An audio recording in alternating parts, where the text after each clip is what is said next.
Olá pessoal, aqui é Yuri, professor de História. Hoje vamos falar de um conflito que está correlacionado com aquela questão da modernização do Brasil durante o período da Primeira República. Falamos na aula anterior sobre o conflito de Canudos na região nordeste, né? E hoje vamos falar de um conflito que vai acontecer na região sul, a chamada Guerra do Contestado. É um conflito pouco conhecido na nossa história, tá, pessoal? Recentemente que está sendo falado na historiografia, principalmente material didático, mas é um conflito muito interessante e está inserido também nessa lógica de modernizar, de se desapegar das antigas tradições, de abraçar a modernidade e modernizar o Estado brasileiro, né? Então, aquela lógica do branqueamento das migrações, da expansão para o oeste, isso vai acontecer também no Brasil, só que de forma diferente que aconteceu nos Estados Unidos. Mas o Brasil, nesse período da Primeira República, da República Oligárquica, ele vai também buscar uma centralização, uma mudança de foco no litoral para o centro-oeste, principalmente a região do Mato Grosso, Rondônia.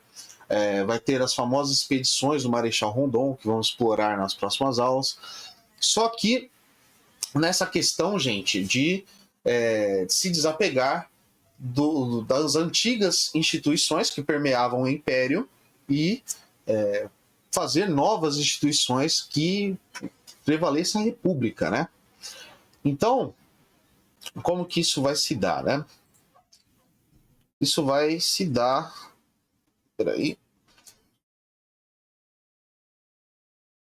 em uma expansão para o oeste, né? E veja que o oeste já era ocupado por populações sertanejas, populações de indígenas, e que tinham contato através das companhias de Jesus ali no começo da colonização. Depois vai ser pelos franciscanos, se eu não me engano,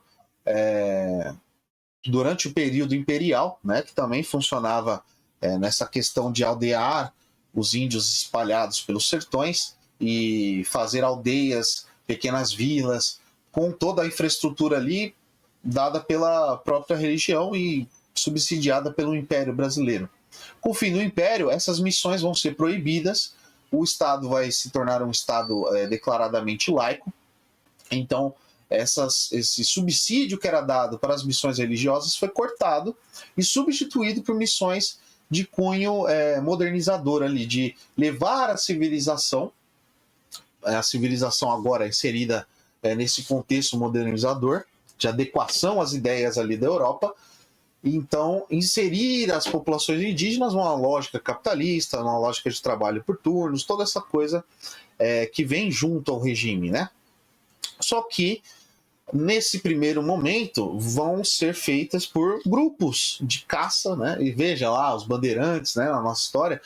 Nesse momento onde as missões religiosas elas cessam, vai haver uma procura, uma caça por exterminar, mesmo limpar essas regiões onde os índios habitavam. Então não vai ter mais a noção simplesmente de catequizar os índios, integrá-los na sociedade, mas de abrir espaço para a sociedade que estava vindo ali da Europa, lembra daquela política de imigração, tudo isso estava envolvido. Então aqui a gente tem, por exemplo, o exemplo dos bugreiros. Os bugreiros eram capangas, eram homens que eram contratados ali para exterminar, para invadir as tribos ali, as aldeias dos indígenas e fazer essa caça, né? Então essa milícia ela é responsável por abrir caminho ali para os grandes latifúndios, né? Para expansão dessa instituição agora estabelecida, né? Com ideais novos. Então essa população que havia antes, essa população era um infortúnio, era um obstáculo para se obter aquele Estado moderno, né? Então nessa busca de modernização vai haver esses grupos de extermínio, tá, pessoal? E dentro disso, o que vai acontecer? Dentro dessa lógica de expansão, veja que não é uma expansão mais voltada para o litoral, uma expansão voltada para o interior, e agora possibilitada pelas linhas férreas, por novas tecnologias, que fazem a voz do Estado chegar a essas regiões. Essas regiões elas se viam por muitas vezes isoladas da influência do Estado. Lembra lá de Canudos, onde não tinham estradas de fácil acesso, era uma região extremamente isolada, e mesmo assim sofreu opressão do Estado estabelecido da República, né, do recém-Estado estabelecido. E o que vai acontecer na região ali do sul do Brasil? Vai haver uma disputa entre dois estados, entre as oligarquias de dois estados, o estado do Paraná e o estado de Santa Catarina, que vai contestar uma região para os grandes latifúndios, né, para aumentar a influência das oligarquias ali locais. Então, essa região que vai haver o conflito, ela vai se tornar a região contestada pelos dois estados. Então, para resolver esse problema, para resolver essa disputa entre essas oligarquias, a República ela vai optar por estabelecer uma linha férrea direta, ou seja, ligando aquela autoridade, chegando logisticamente aquela autoridade para essas regiões que estavam sendo contestadas. Então, para acabar com o conflito, o Estado brasileiro, a República Brasileira, ela vai optar por construir uma ferrovia ligando São Paulo até o Rio Grande do Sul, cortando essa região exatamente contestada pelos dois estados e fazendo valer a autoridade do regime, a autoridade central da República.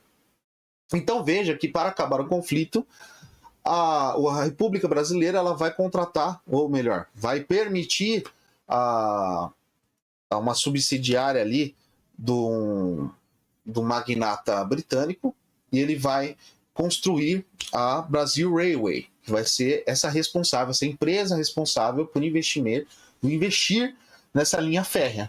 Então, a Brazil Railway ela está ligada, correlacionada para resolver essa disputa, né? E o que vai acontecer com essa solução para a disputa dessa região contestada? Vai haver vários outros problemas que vão surgir a partir daí. Então vamos lá, pessoal. Poucos anos depois da destruição de Canudos, surgiu outro movimento rebelde com caráter messiânico, dessa vez no sul do país, em uma área disputada pelos estados de Santa Catarina e Paraná, por isso chamada contestada. A indefinição dos limites territoriais entre Santa Catarina e Paraná vinha desde o Império, e até a Argentina pleitava a posse de áreas dos dois estados. O Supremo Tribunal Federal deu ganho de causa aos catarinenses em 1904 e reafirmou sua decisão nos anos seguintes, mas a sentença era ignorada pelo governo paranaense. Aqui nós temos a charge, né? Era a moda na época. A revista O Malho, em 1914, fez uma sátira do conflito entre Paraná e Santa Catarina. O diálogo entre Zé Povo e o Felipe Schmidt, de 1860 e 1930, governador de Santa Catarina, critica o julgamento do Supremo Tribunal sobre os casos de limites territoriais, já que a Constituição de 1991 afirmava ser de competência do Congresso Nacional. Então era essa zona de disputa, né? E o que vai acontecer, pessoal? Essa região, onde a Brazil Railway vai ter uma região isolada, como eu disse, uma região que era uma zona de contestação dos dois estados, ou seja, gente, naquela época, cada estado, cada província do Brasil, ela tinha um próprio exército, uma própria polícia, não era unificado dessa forma. Então, tinham estados que tinham até força aérea, marinha. Então, esse tipo de relação que a gente não consegue, né, entender hoje em dia direito, né? Ela era muito forte, um sentimento de independência ali das oligarquias, mas isso também era perigoso para o poder central. Então, para estabelecer esse poder para resolver essa disputa, essa linha férrea vai perpassar o território, cortando esse território contestado. Só que o que vai acontecer? Nessas áreas onde a linha férrea passava, elas eram confiscadas. Então, as pessoas que moravam naquela região, elas eram desalojadas. E quem morava naquela região? Os descendentes de escravos, a população livre empobrecida, aquela população exatamente que a República queria branquear, né? Trazendo os imigrantes e se livrar, jogar cada vez mais para periferias, né? Então, nessa região que já era isolada, ela foi contestada nesses dois estados, mas haviam habitantes na região.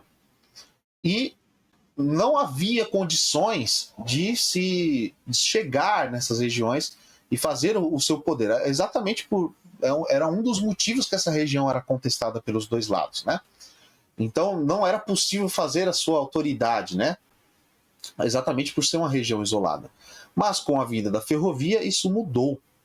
E vai haver um desalojamento de diversas populações que vão se revoltar contra o poder republicano. Então veja, novamente, esse ímpeto de modernizar, esse ímpeto de centralização do Estado, ele vai ser muito importante para entender esse conflito. O conflito ele não vai ser simplesmente movido pela ferrovia, não vai ser a ferrovia que vai trazer todos os problemas. Os problemas já estavam aí. Veja que Canudos não tinha problema de ferrovia, as populações não foram desalojadas por uma ferrovia, mas mesmo assim ocorreu aquele massacre.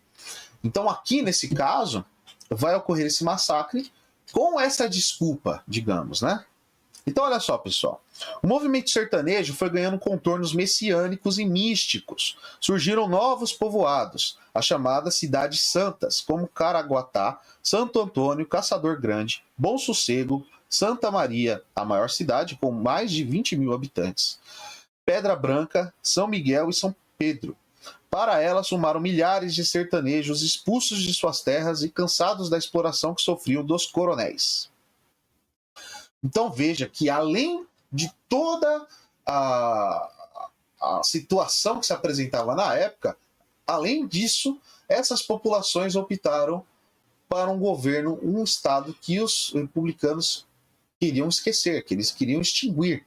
Então, se você quer estabelecer um Estado laico, é impensável que uma autoridade paralela se estabeleça com uma religião.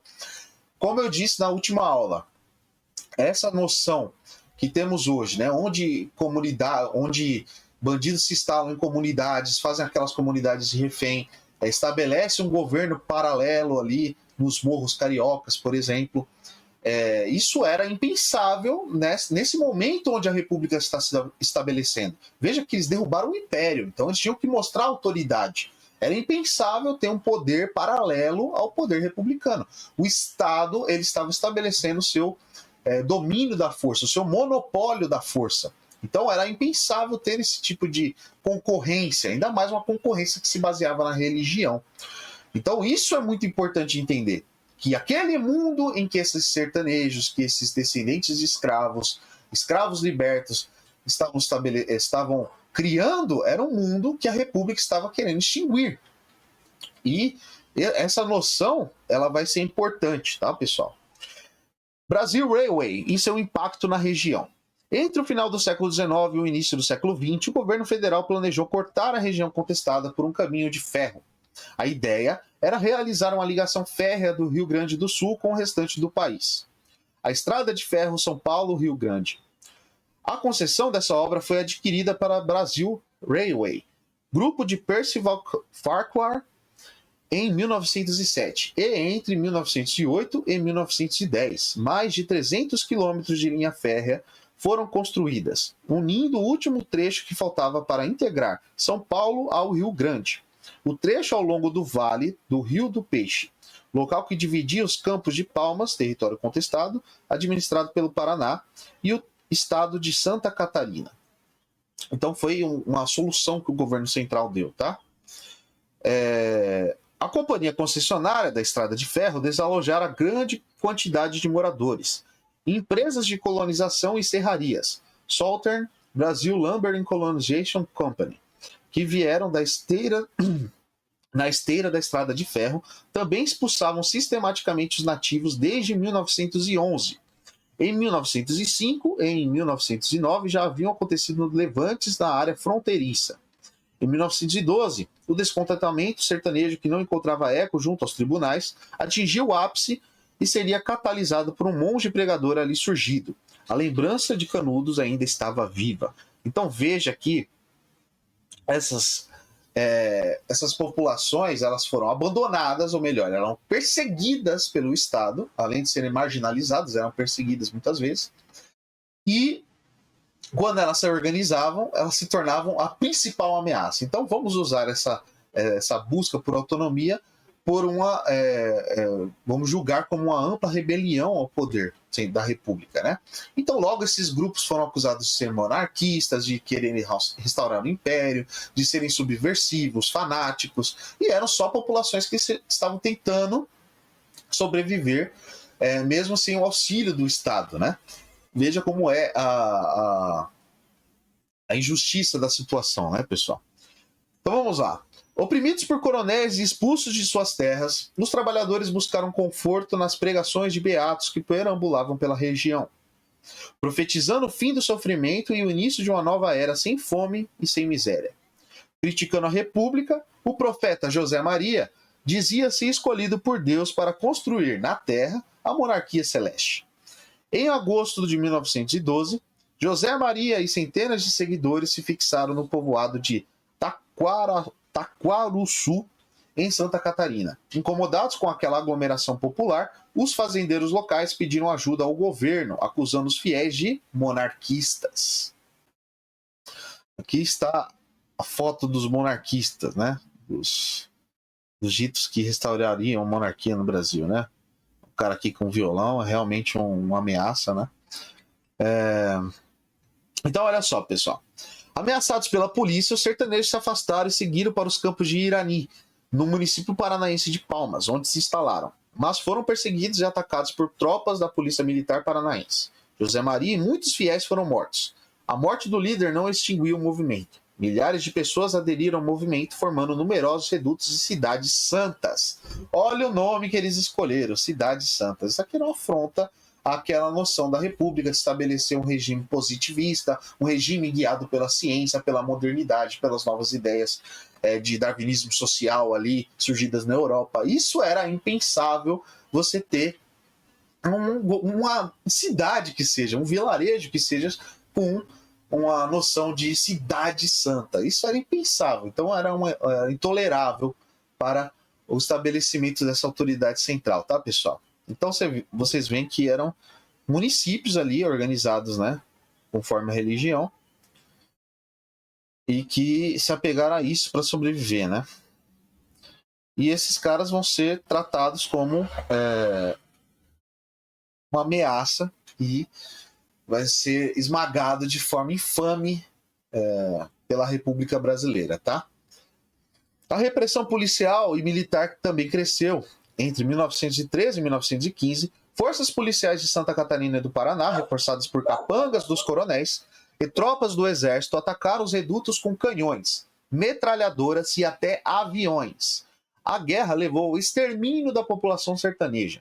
Logo após, em outubro de 1916, os governos de Santa Catarina e Paraná assinaram um acordo de limites, pondo fim ao contestado. Vou colocar um videozinho aqui para a gente ver.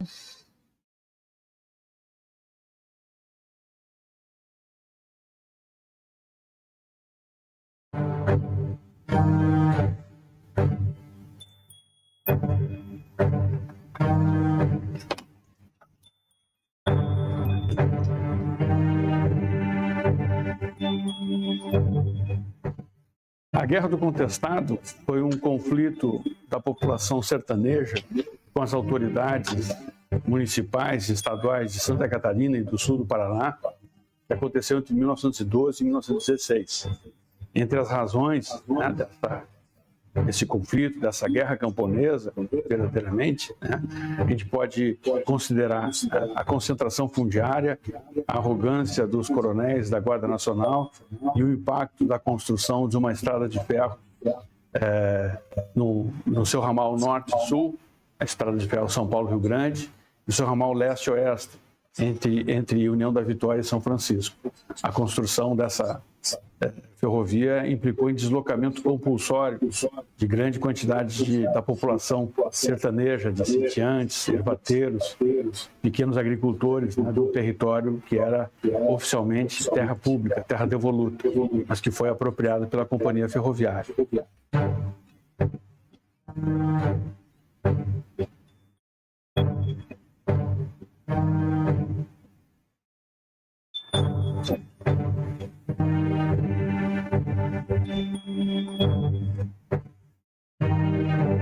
No geral, o movimento ele teve início com um grupo muito pequeno de sertanejos que eram seguidores de um curandeiro, o José Maria.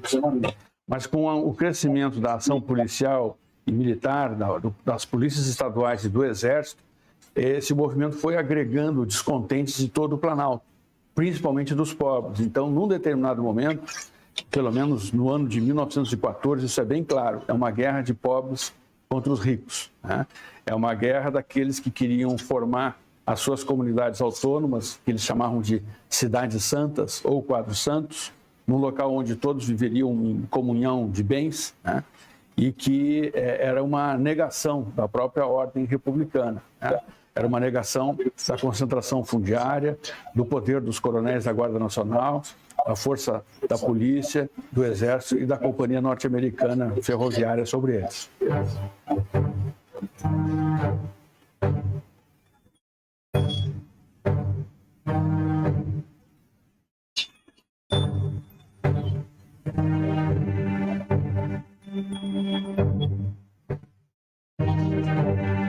Na área das ciências humanas mesmo, desde a época da guerra, há várias obras publicadas, né? De militares, de cronistas, de historiadores regionais, né? Então, o número de obras que tem sobre o contestado é até muito mais volumoso do que há sobre Canudos, na Bahia. No entanto, o contestado não teve a visibilidade pública, né, que teve outros movimentos sertanejos, né? E esse silêncio sobre o movimento, ele pode ser o resultado de um somatório, né, de várias questões. Primeiro, porque o próprio Estado catarinense nunca quis transformar o contestado em algo memorável, né? Ou seja, a oligarquia local resolveu esconder o contestado, construir a imagem de um Estado branco e europeizado e esconder o contestado, que lembrava muito um Brasil mais caboclo, moreno, mestiço, né? Essa é uma questão que eu acho que é importante. Outra questão são as próprias memórias locais dos que sobreviveram à guerra. Tal a violência do conflito foi tão grande, né, que muitas das famílias resolveram optar pelo silêncio e pelo esquecimento, intencional até.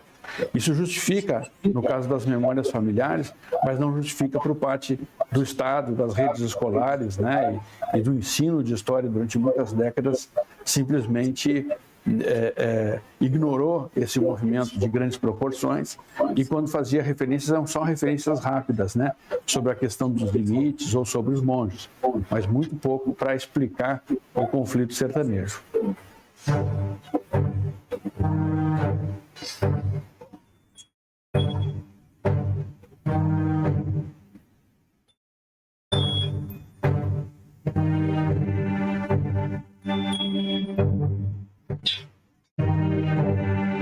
A memória do contestado e a própria historiografia desse movimento, ela ressurgiu com muita força a partir do final dos anos 70, início dos anos 80, no Brasil, como parte do processo de redemocratização da sociedade brasileira. Com o ressurgimento dos movimentos rurais, a ocupação da fazenda Burro Branco, o movimento dos atingidos pelas barragens do Rio Uruguai, em Santa Catarina, a luta pela reforma agrária, tudo isso foi criando, né, um ambiente favorável à retomada das lembranças e dos estudos sobre o movimento contestado.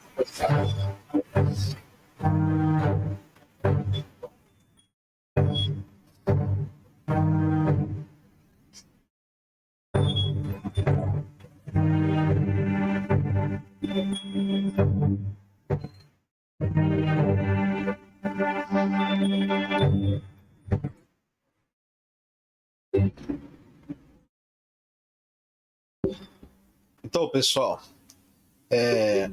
esse conflito vai ser um dos conflitos que vai marcar essa expansão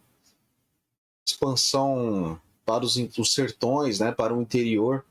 Vai haver mais conflitos, vai haver mais extermínios, genocídios ali de populações locais, mas a Guerra do Contestado ela vai ser esse conflito que vai estar inserido nesse processo de modernização, tá bom? Pessoal, essa foi a aula de hoje. Obrigado, tchau, tchau.